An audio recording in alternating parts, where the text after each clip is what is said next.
Isang gabi noong taong 2002 ay isang krimen ang naganap sa isang apartment sa Manila. Ang biktima ay isang British businessman na pinapatay ng isang Pinay.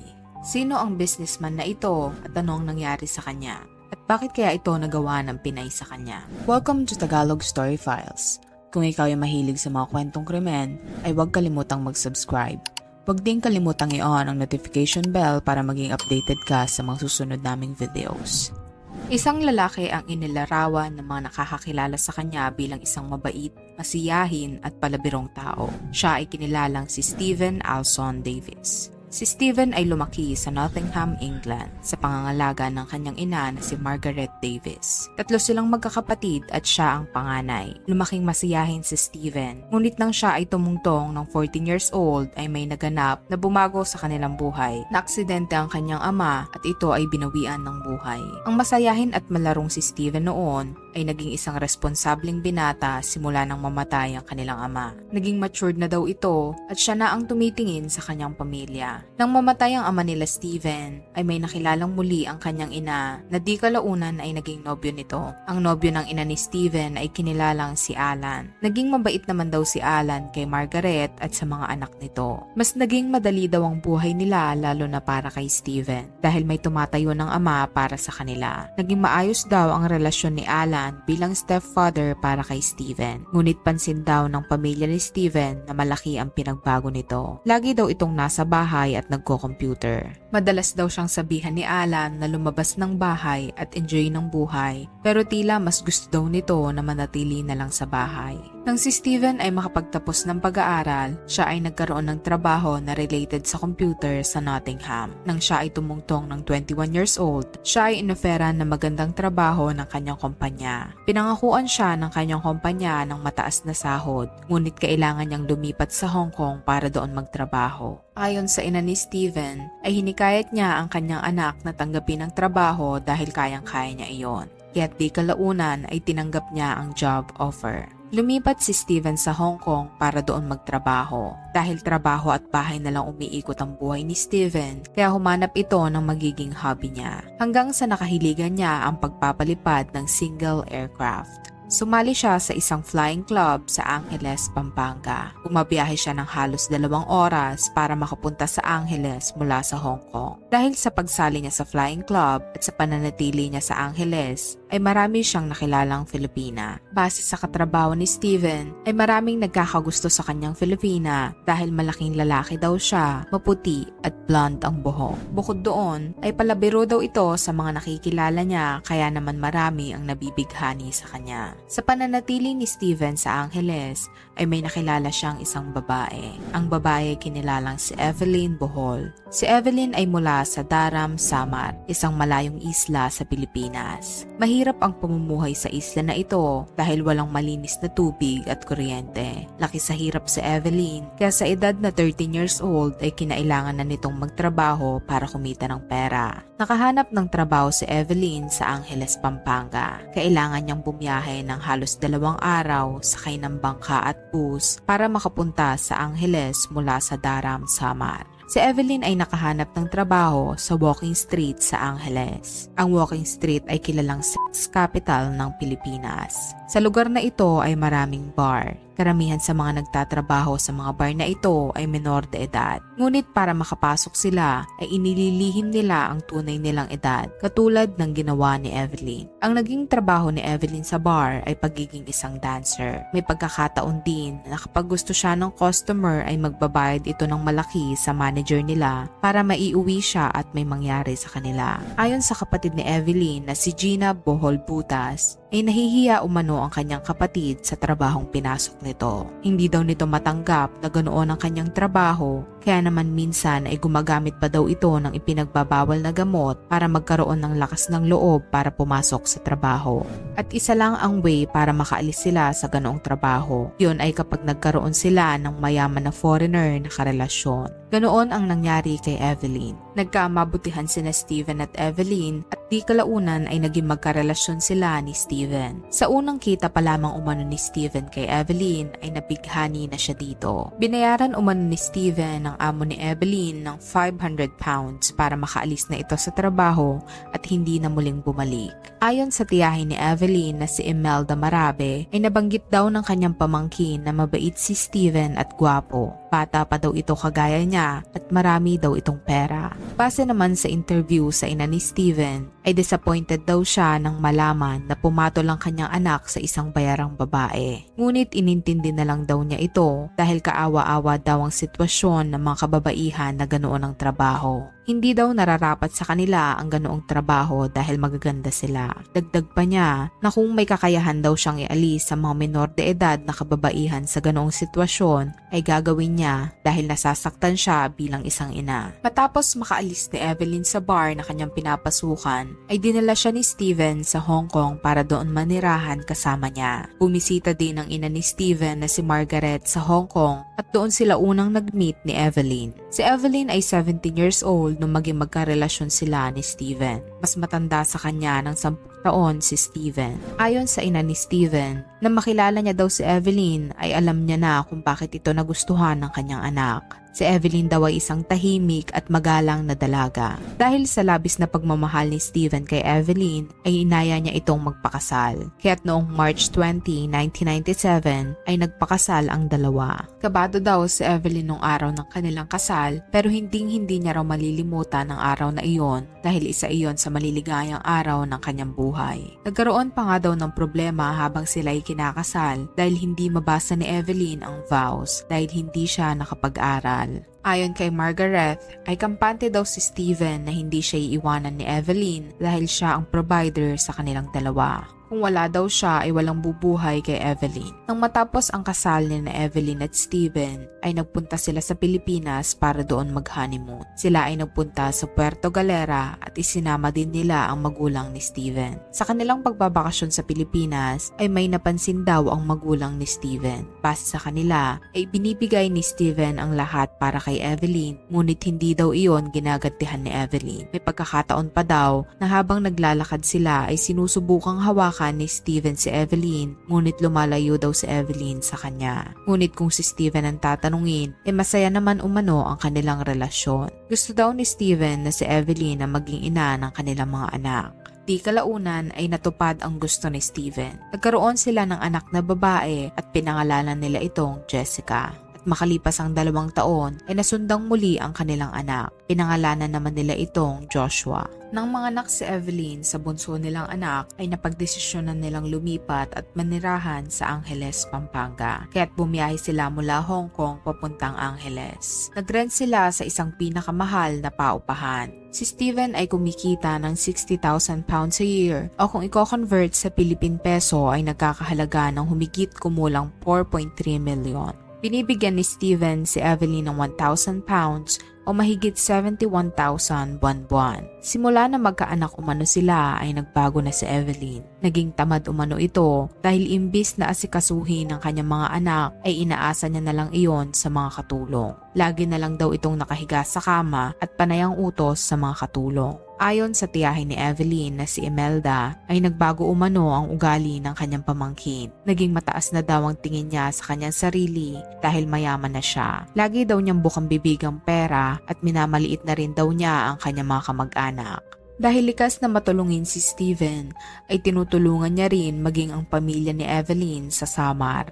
Pinapadalan umano sila ni Steven ng malaking halaga ng pera para makapagpagawa ng bahay at makabili ng bangka. Binibigyan din umano sila ni Steven ng perang pamasahe papunta sa kanilang tirahan para makapasyal ang mga ito. Minsan daw ay nanatili sila ng maraming linggo sa bahay nila Steven at Evelyn. Ang pananatili nila sa bahay ng mag-asawa ay wala naman umanong problema kay Steven. Ngunit may pagkakataon daw na nawawalan sila ng gamit sa bahay. Ang mga gamit na iyon ay kinukuha umano ng kaanak ni Evelyn at inuuwi sa Samar. Kung si Evelyn ang tatanungin ay ayos lang naman daw iyon dahil pwede naman daw silang bumili ulit ng bago. Ang mga magulang naman ni Steven na sina Margaret at Alan ay bumibisita din daw sa kanila isang beses kada taon. Tuwing umuwi daw ang mga ito ay daladala nila ang kanilang kamera para kumuha ng mga video remembrance. Ngunit nang huling uwi umano nila sa Pilipinas ay napansin nila na si Evelyn ay iba ang kinikilos. Tuwing may kita daw nila si Evelyn ay napapansin nila na lagi itong may ka-text o kausap sa cellphone at tila ito'y kinikilig daw at tuwang-tuwa sa kausap niya. Naghihinala na daw sila na baka may boyfriend na kinalolokohan si Evelyn. Nag-iiba na din daw ang pakikitungo niya kay Steven at lagi siyang galit dito. Maging ang kapatid umano ni Evelyn na si Gina na pumasok sa kanila bilang taga-alaga ng bata ay napapansin din umano ang pag-iiba ni Evelyn. Ayon kay Gina, tinanong niya daw si Evelyn at di kalaunan ay umamin ito sa kanya. Sinabi nito na mayroon nga daw siyang ibang karelasyon at hindi na daw sila magkasundo ni Steven. Ang lalaking karelasyon ni Evelyn ay kinilalang si Arnold Adoray. Si Arnold ay nagtatrabaho bilang isang security guard. Ngunit sa isang interview ay pinasinungalingan ni Evelyn na may relasyon sila ni Arnold. Maging si Steven ay naghihinala na rin sa mga ikinikilos ni Evelyn. Pati ang mga pera umano na binibigay ni Steven kay Evelyn ay nawawala na lang basta-basta. May pagkakataon pa daw na binibigyan ni Steven si Evelyn ng pambayad para ipasok sa private nursery school ang kanilang anak na si Jessica. Ngunit pagpunta daw ni Steven sa school ng kanyang anak ay hindi pala naka-enroll doon ang bata. At may ibang tao daw na nagdadala ng pagkain ng bata sa school. Sobrang laki daw ng pinagbago ni Evelyn ayon kay Steven. Nabanggit din daw ni Steven sa kanyang ina na nagawa ding isanla ni Evelyn ang wedding ring nila. Nagtataka daw si Steven kung saan niya dinadala ang pera. Ngunit isang araw o mano ay nalaman ni Steven na sa boyfriend ni Evelyn niya binibigay ang pera. Binilhan din daw niya ng motor ang kanyang boyfriend. Nang malaman iyon ni Steven ay tila nawalan na siya ng gana kay Evelyn. Nilibang niya din ang kanyang sarili at bumalik sa mga bar na dati niyang pinupuntahan kasama ang mga single niyang kaibigan. At dahil wala nang nangyayari sa mag-asawa dahil hindi na maayos ang kanilang relasyon kaya napipilitan si Steven na gawin iyon sa ibang babae na bayaran. May pagkakataon pa daw na sinasabi ni Steven kay Evelyn na aalis ito para sa business. Ngunit pupunta lang pala ito sa bahay ng kanyang katrabaho kung saan nila inuuwi ang mga babaeng inupahan nila sa bar. Ngunit kahit ganoon ang nangyari, ay gusto pa din maayos ni Steven ang pagsasama nila ni Evelyn. Kaya kinausap niya si Evelyn. Sabi niya kay Evelyn na magiging maayos lamang sila kung ibabalik niya ang nawalang pera at magtrabaho siya. O kaya naman ay mag-aaral siya. Ngunit hindi naman sinunod ni Evelyn ang gustong mangyari ni Steven. Kaya binalak ni Steven na makipag-divorce na lang sa kanya. Sa oras na i-divorce siya ni Steven, alam ni Evelyn na babalik siya sa pagiging isang bayarang babae at maghihirap muli. Dahil sa mga naganap ay hindi na binigyan ni Steven si Evelyn ng sustento kada buwan. Hindi na rin nakakapagpadala ng pera si Evelyn sa kanyang pamilya dahil wala siyang pagkukuhanan ng pera. Ayon sa kaibigan ni Steven, ay madalas niyang pagsabihan ito na mag-iingat dahil maraming masasama sa mundo. May pagkakataon pa daw na habang umiinom sila ay sinabi ni Steven na hindi siya magagawang saktan ni Evelyn dahil siya ang bumubuhay dito. Bago magpasko ay muling umuwi ang magulang ni Steven sa Pinas para bisitahin sila. Ang hindi nila alam ay yun na pala ang huling Pasko na magiging masaya sila. Noong July 18, 2002, nakatanggap ng balita ang ina ni Steven na kinatatakutan ng lahat ng ina. Habang si Margaret at Alan umano ay nasa garden noong mga panahon na iyon, nakatanggap ng tawag si Margaret mula sa kaibigan ni Steven na si Mike. Sa tawag ay ibinalita ni Mike kay Margaret na patay na daw si Steven. Tila nabingi daw si Margaret sa kanyang narinig at hindi siya makapaniwala. Gulat na gulat naman umano ang stepfather ni Steven na si Alan. Labis na nasaktan si Margaret at Alan sa balita na kanilang natanggap. Kwento ng kaibigan ni Steven na si Mike, nasa business apartment daw sila ni Steven nung gabi na mangyari ang krimen. Nagising daw si Mike dahil may 3 kalalakihan daw ang nakapasok sa kanilang apartment.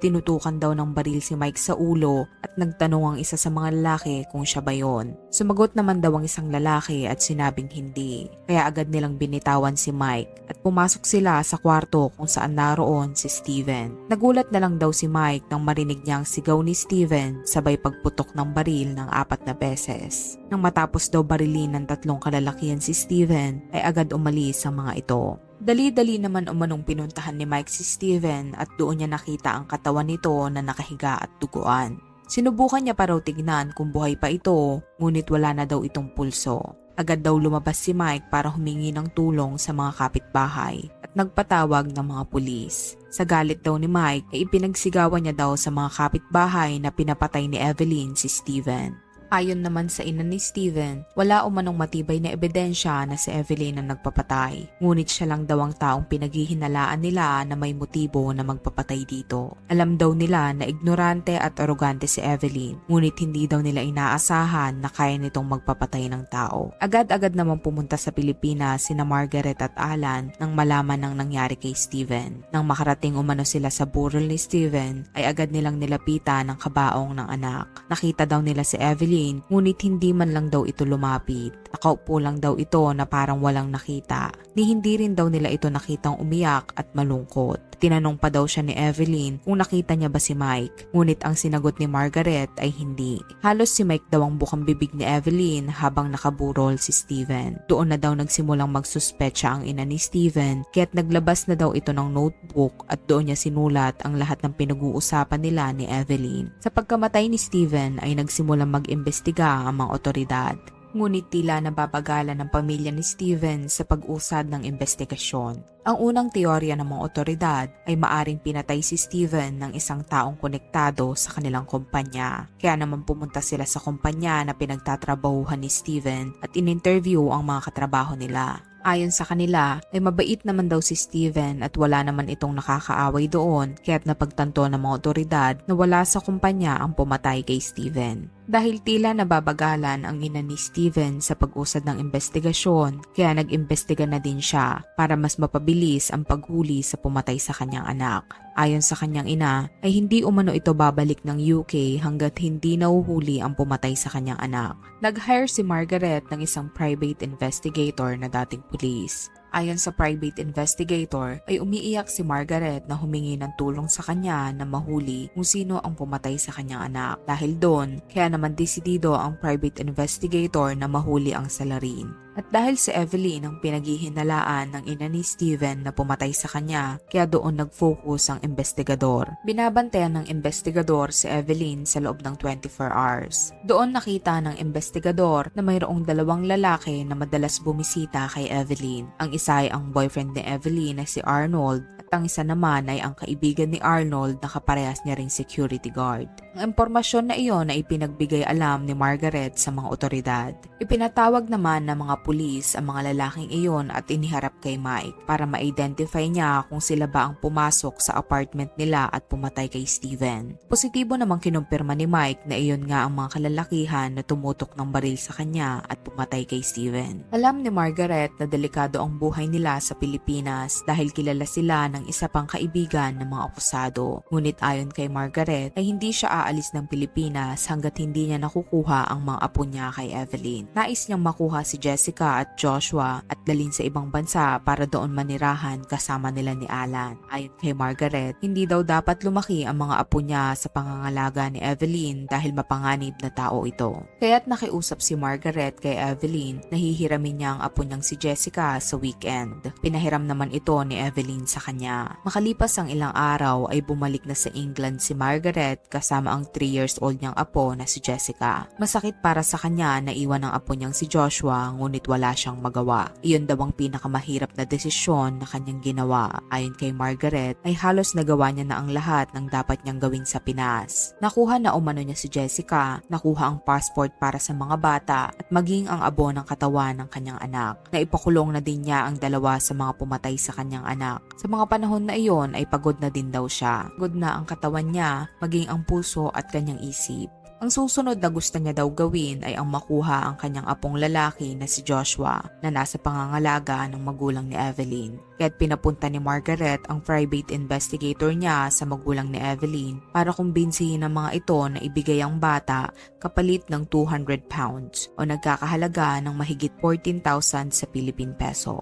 Ayon sa ama ni Evelyn, masakit sa kanya na ibigay ang apo niyang si Joshua dahil alam niya na hindi niya na muli ito makikita dahil sa malayo na ito titira. Umiyak daw siya ng umiyak, ngunit wala daw siyang magawa dahil hindi naman daw nila kayang pag-aralin ng bata dahil wala silang pera. Mas magiging maganda daw ang buhay ng bata kung doon siya lalaki sa pangangalaga ng lola niyang si Margaret. Kaya't makalipas ang 2 buwan matapos umalis ni Margaret sa Pilipinas ay nakasama na ulit niya ang kanyang apong si Joshua. Masaya niyang sinalubong kanyang apo sa Heathrow Airport sa UK. Labis daw ang saya ni Margaret dahil kapiling na niya ang 2 anak ni Steven. Kabaligtaran naman sa nararamdaman ni Evelyn dahil 2 taon na niyang hindi nakikita ang kanyang mga anak. Masakit sa kanya na mawalay sa kanyang mga anak. Ayon kay Evelyn, alam daw ni Margaret na mahal niya ang kanyang mga anak. Sila daw ang buhay niya at maging si Steven. Ngunit hindi daw maayos ang nangyari at inilayo sa kanya ang mga ito. Malaki ang galit ni Margaret kay Evelyn. Kaya naman desidido itong patunayan na si Evelyn ang nagpapatay kay Steven. Sa loob ng 2 taon ay ginugol ni Evelyn ang kanyang oras sa paghahanap ng ebidensya para mapatunayan na kasabot si Evelyn sa nangyari kay Steven. Ang ginagawa na iyon ni Margaret ay magastos dahil maging ang panggas ng mga pulis ay siya ang nagbibigay para lang puntahan ng mga ito ang mga witness at interviewin. Sa kagustuhan ni Margaret na mapanagot ang lahat ng may sala sa nangyari sa kanyang anak, ay gumastos siya ng 50,000 pounds o kung i-convert sa Philippine peso ay nagkakahalaga ng mahigit kumulang 3.6 million. Sa kabila ng problema na ginawa ni Evelyn, nanatili pa ring mabubuti ang kanyang mga kaanak, tulad na lang ng kanyang tiyahin na si Asuncion Salundago. Si Asuncion ay naging kaibigan ni Margaret. Tinulungan sila ni Asuncion para mahuli ang pumatay kay Steven dahil alam niya daw kung gaano kasakit ang mawalan ng anak dahil ina din siya. Hawak ng pamilya nila Asuncion ang susi para mabigyan tuldok ang krimen na nangyari. Isa sa mga nakakaalam ng impormasyon sa nangyari ay ang asawa ng kapatid ni Evelyn na si Robin Putus. Ayon sa mga kaanak nila ay kahinahinala ang mga ikinikilos ni Robin matapos ang krimen na nangyari. Nang malaman niya na siya ay i-interviewin ng mga pulis ay nagtago ito. Ngunit alam ng kanilang tiyahin kung saan siya nagtatago. Kaya naman, kinumbinsi sila ni Margaret na ilabas na ito. Dahil na rin sa pagkumbinsi sa kanya ng kanyang mga kaanak, ay sumuko si Robin at umamin na siya nga ang pangatlong lalaki na pumatay kay Steven. Ayon kay Robin, ay bandang 11 PM nang siya ay puntahan ni Evelyn at kinukumbinsi siya nito na sumama sa kanya. Hindi daw niya alam kung saan sila pupunta, ngunit sumama pa din siya. Sumakay daw siya sa sasakyan at pumunta sila sa apartment na tinutuluyan nila Steven. Nang makarating daw sila ay bumaba sila ng sasakyan at pumasok sa apartment. Umakyat daw sila sa taas kung nasaan ang kwarto ni Steven. At nang makita si Steven ay binaril daw ito ng boyfriend ni Evelyn ng 4 na beses. Habang sila ay nasa loob ng bahay, si Evelyn umano ay nasa loob ng sasakyan at tinitignan kung may mga paparating. Sinabi pa daw ni Evelyn na si Steven ay milyonaryo at kapag namatay ito ay mapupunta sa kanya lahat ng pera nito dahil mag-asawa sila. Ang pag-amin ni Robin ay nagpapatunay na si Evelyn talaga ang nag-utos sa pagpatay kay Steven. Kapalit naman ng pag-amin ni Robin at ng pagbibigay niya ng ebidensya ay hindi na siya sinampahan ng kaso ni Margaret. Noong February 2004, si Evelyn ay inaresto ng mga otoridad. Kahit umano hindi siya ang bumaril mismo kay Steven, ay siya pa rin ang mastermind sa pagpatay dito. Habang nililitis sa korte ang kaso, ay mariing itinatanggi ni Evelyn na may kinalaman siya sa pagpatay kay Steven. Ayon kay Evelyn, ay nasa bahay siya at natutulog nang mangyari ang krimen. Ngunit mayroong matibay na ebidensya na magpapatunay na may kinalaman siya. Mayroon umanong susi sa apartment ang 3 kalalakihan na pumatay kay Steven. May kapitbahay din sila na nakakita na umuwi siya sa kanilang bahay ng madaling araw. Bukod doon ay may 14 na katao pa ang nagbigay ng ebidensya laban kay Evelyn. At ni isang witness ay walang maiharap si Evelyn sa korte para patotohanan ang mga sinasabi niya. Sa loob ng 7 buwan ay nasa kustodiya ng kapulisan si Evelyn at sa mga buwan na iyon ay tanging ama niya lang ang bumisita sa kanya. Ang lahat ng mga kaanak niya ay galit sa kanya dahil sa krimen na kanyang ginawa. Masakit man sa kanila ang nangyari dahil nangihinayang daw sila at sinayang ni Evelyn ang magandang buhay na ibinigay sa kanya ni Steven. Ngunit kailangan daw iyong pagbayaran ni Evelyn. Ayon sa kanila ay nabulag si Evelyn ng pera kaya niya nagawa iyon. Nang ma-interview naman ang isa sa mga kapatid ni Steven ay labis din umano ang lungkot na kanyang naramdaman. Masakit daw para sa kanya na hindi niya na muling makikita pa ang kanyang kapatid. Nasasaktan din daw siya para sa kanyang mga pamangkin dahil lalaki sila ng walang ama. Sa nalalapit na paghatol ng judge kay Evelyn ay uuwi sa Pinas sina Margaret at Alan. Gusto niya raw makita na makulong si Evelyn dahil 2.5 taon ang hinintay niya para dito. Umaasa siya na tuluyan na mabibigyan ng hustisya ang pagkamatay ng kanyang anak na si Steven para makapamuhay na umano sila ng payapa. Noong November 25, 2004, nang dumating sina Margaret at Alan sa Pilipinas, dumiretso sila agad sa korte kung saan hahatulan si Evelyn. Ni isa sa mga kaanak ni Evelyn ay walang pumunta, tanging ang abogado niya lang ang kasama niya sa korte. Dahil sa patong-patong na ebidensya laban kay Evelyn ay nahatulan siya ng korte ng guilty of murder qualified by treachery at siya ay makukulong panghabang buhay at hindi basta-basta mabibigyan ng parole. Ayon kay Margaret, hindi raw siya masaya na makukulong si Evelyn, ngunit kailangan niya raw pagbayaran ang krimen na kanyang ginawa. Bago sila umalis ay kinausap pa ni Margaret si Evelyn. Sa kanilang pag-uusap ay sinabi ni Margaret na hinahanap si Evelyn ng kanyang mga anak at pilit niya itong pinapaamin dahil gusto niyang marinig na manggaling mismo kay Evelyn na siya ang nagpapatay sa anak nito. Ngunit kahit nahatulan na si Evelyn ay mariin pa rin itong itinatanggi na may kinalaman siya rito at itinatanggi niya rin na may relasyon sila ni Arnold.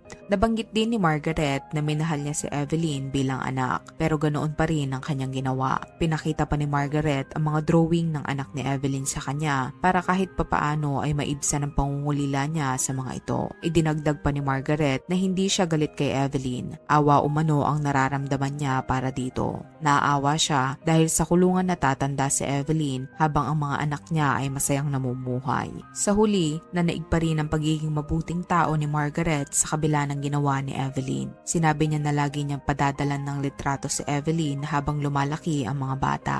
Nakamit man ang hustisya sa pagkamatay ni Steven, ngunit hindi na maaalis ang pangungulila ni Margaret sa anak. Kaya't paalala sa lahat ng aming manonood na huwag hayaang baguhin ng pera ang ating mabuting pagkatao. Laging makontento at magpasalamat sa kung anong meron tayo. At mahalin ng totoo ang taong walang ibang ginawa kundi mahalin at alagaan ka. Kung ikaw ang tatanungin, sa iyong palagay, pera nga ba ang dahilan kung bakit pinapatay ni Evelyn si Steven? At deserve pa ba ni Evelyn na padalan siya ng litrato ng kanyang mga anak? Comment down below.